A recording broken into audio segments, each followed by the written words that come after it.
जय हिंद साथियों, कैसे आप सभी। उम्मीद है आप सभी स्वस्थ होंगे और बहुत ही अच्छे से आप लोगों की तैयारी चल रही होगी। स्वागत है आप सभी का आपके अपने परिवार लक्ष्यवर्धी में। साथियों, इस क्लास में हम लोग हिंदी का प्रैक्टिस सेट करते हैं। जो भी क्वेश्चंस पिछले वर्ष किसी न किसी परीक्षा में आए हुए हैं या फिर आगामी परीक्षाओं में आने की संभावना है, वही क्वेश्चंस हम लोग इस क्लास में डिस्कस करते हैं। तो साथियों, यदि आप किसी भी एग्जाम की तैयारी कर रहे हैं जिसमें आपकी हिंदी से क्वेश्चंस पूछे जाते हैं, आप सभी एग्जाम्स के लिए ये क्लास ले सकते हैं। तो साथियों, बिना किसी देरी के शुरू करते हैं आज का अपना प्रैक्टिस सेट। आज की क्लास का आपका पहला क्वेश्चन है, का, जा, धा, मा और डा में से कितने घोष व्यंजन हैं। देखिए, आपने घोष और अघोष व्यंजन पढ़े होंगे। तो घोष व्यंजन कौन कौन से होते हैं? प्रत्येक वर्ग का तीसरा, चौथा और पांचवा जो वर्ड होता है, ये आपके घोष व्यंजन होते हैं। अघोष कौन से होते हैं? प्रत्येक वर्ग का पहला और दूसरा व्यंजन, ये आपका अघोष होता है। तो देख लीजिए, इसमें आपसे घोष पूछा गया है।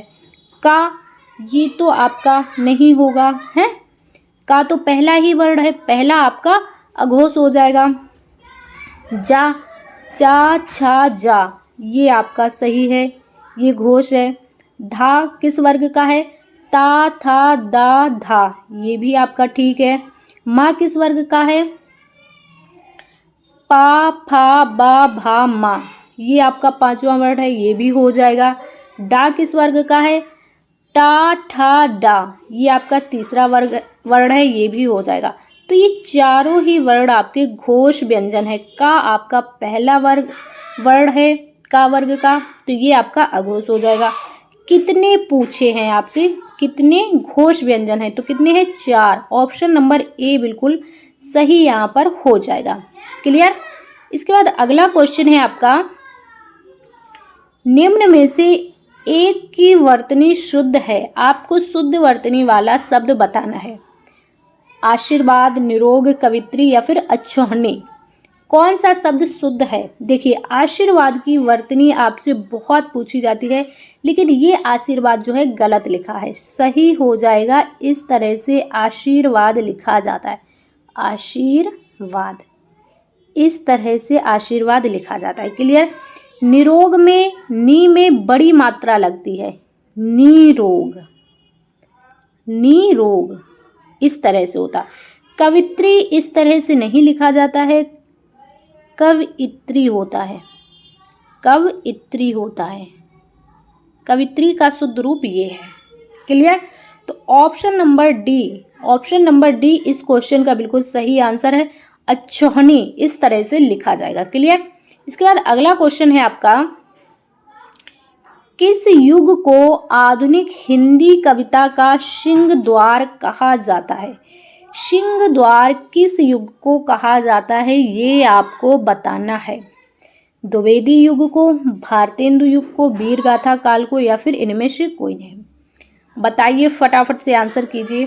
तो जिसने भी ऑप्शन बी बताया है इस क्वेश्चन का, ऑप्शन बी बिल्कुल राइट आंसर हो जाएगा। भारतेंदु युग को आधुनिक हिंदी कविता का सिंह द्वार कहा जाता है। क्लियर। अगला क्वेश्चन है, निम्न में से पुल्लिंग शब्द नहीं है। पुल्लिंग शब्द नहीं है, ये आपको बताना है। पुल्लिंग नहीं होगा यानी कि स्त्रीलिंग होगा। ठीक, चलिए देखिए, घी, पानी, तेल, चाय। अब देखिए, जब आपको स्त्रीलिंग या पुल्लिंग ज्ञात करना हो तो आप शब्दों को वाक्य में प्रयोग करके देख लीजिए। घी गरम हो गया, घी गरम हो गया यानी कि हो गया पुल्लिंग है। पानी, थोड़ा सा पानी दे दो, थोड़ी सी पानी तो कहेंगे नहीं, थोड़ा सा पानी यानी कि ये भी आपका पुल्लिंग है। तेल अच्छा है या तेल अच्छी है? तेल अच्छा होता है, तो ये भी पुल्लिंग होगा। चाय अच्छी बनी है या फिर चाय अच्छा बना है? तो चाय अच्छी बनी है, बिल्कुल। चाय जो है आपका पुल्लिंग शब्द नहीं है। चाय कैसा है? चाय आपका स्त्रीलिंग में आ जाएगा। क्लियर। चाय आपका किस प्रकार का शब्द है? चाय आपका स्त्रीलिंग शब्द है, राइट। अगला क्वेश्चन है आपका, हर समय दूसरों की कमियां ढूंढने वाला वाक्यांश के लिए सार्थक शब्द चुनिए। अब देखिए, हर समय जो इंसान दूसरों में कमियां ढूंढता हो उसके लिए एक शब्द क्या होगा? चुगलखोर। चुगलखोर तो चुगली करते हैं, इधर की बात उधर, उधर की बात उधर। ये कमियां नहीं ढूंढते, ये इधर की बात उधर करते हैं, उधर की बात इधर करते हैं। दुष्ट, कहते हैं ना कि वह बहुत दुष्ट प्रवृत्ति का आदमी है, यानी कि बहुत खराब आदमी। आलोचक या फिर छिद्रान्वेषी। आलोचक होते हैं जो किसी की आलोचना करते हैं। तो आपके क्वेश्चन का जो बिल्कुल सही आंसर होगा छिद्रान्वेषी, यानी कि ये जो हर समय दूसरों की कमियां ढूंढते हैं उनके लिए एक शब्द होता है छिद्रान्वेषी। क्लियर। इसके बाद अगला क्वेश्चन है आपका, निम्न में से कौन सा शब्द तद्भव नहीं है? तद्भव नहीं है ये आपको बताना है। धरती, नाच, दीपावली या फिर नेवला। देखिए, धरती तो आपका तद्भव शब्द है। धरती का अगर आपसे तत्सम पूछा जाए तो क्या हो जाएगा? धरित्री। धरित्री इसका तत्सम हो जाएगा। नाच का तद्भव क्या बनेगा? नाच का तत्सम क्या बनेगा? नाच का तत्सम बनेगा नृत्य, हैं। इसके बाद दीपावली। दीपावली ये आपका तत्सम शब्द है जो कि आपसे पूछा है कि तद्भव ना हो, तद्भव नहीं है, ये आपका तत्सम शब्द है दीपावली। यही आपके क्वेश्चन का बिल्कुल सही आंसर हो जाएगा। इसका जो तद्भव बनेगा वो दिवाली बनेगा, राइट। इसका तद्भव बनेगा दिवाली। नेवला, नेवला भी आपका तद्भव शब्द है, इसका जो तत्सम बनेगा नकुल। नकुल, नेवले का तत्सम नकुल हो जाएगा। क्लियर। इसके बाद अगला क्वेश्चन है, निम्न में से समास का विलोम क्या होता है? आपका समास का विलोम पूछ लिया है आपसे, आपको बताना है। समास का विलोम विग्रह होगा, संक्षेप होगा, संधि होगा या फिर व्यास होगा। तो देखिए, समास का विलोम पूछा है। संक्षेप क्या होता है? पिछली क्लास में हम लोगों ने डिस्कस किया था कि संक्षेप क्या होता है। ये समास का अर्थ होता है। समास का अर्थ होता है छोटा रूप या फिर संक्षेप, ठीक। विग्रह नहीं होता है समास का विलोम, संधि भी नहीं होता है। समास का जो विलोम होगा, ऑप्शन नंबर डी बिल्कुल यहाँ पर राइट आंसर हो जाएगा, व्यास। समास का विलोम क्या होता है? व्यास होता है। क्लियर। अगला क्वेश्चन है आपका, समुद्र में लगने वाली आग के लिए एक शब्द होगा। समुद्र में लगने वाली आग के लिए एक शब्द बताना है आपको। मंदाग्नि हो जाएगा, दावाग्नि, जठराग्नि या फिर बढ़वाग्नि। बताइए, मंदाग्नि, दावाग्नि, जठराग्नि या फिर बढ़वाग्नि। तो समुद्र में लगने वाली आग को बढ़वाग्नि कहते हैं। ऑप्शन नंबर डी जिसने भी बताया है बिल्कुल सही आंसर है। मंदाग्नि कौन सी आग होती है? भूख ना लगने वाली बीमारी। मंदाग्नि किसे कहते हैं?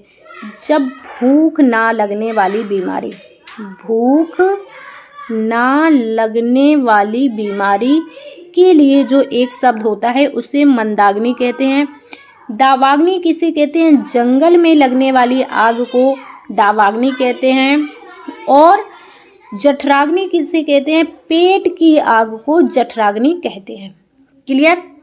अगला जो क्वेश्चन है आपका, रामायण में कौन सी संज्ञा है? आपको बताना है रामायण में कौन सी संज्ञा है। जातिवाचक संज्ञा है, भाववाचक संज्ञा है, समूहवाचक संज्ञा है या फिर व्यक्तिवाचक संज्ञा। देखिए, जातिवाचक संज्ञा क्या होती है? जिसके जैसे और भी हों। क्या रामायण के जैसे और भी रामायण हैं? नहीं है, तो यहाँ पर जातिवाचक संज्ञा आपका नहीं होगा। भाववाचक संज्ञा क्या होती है? भाव जिनको हम महसूस कर सकते हैं, छू नहीं सकते हैं। रामायण तो भाई आपकी पुस्तक है, उसको आप छू सकते हैं, पढ़ सकते हैं, है ना। समूहवाचक, जहाँ पर एक समूह का बोध हो, जैसे भीड़, झुंड, सभा, कमेटी, ये समूहवाचक।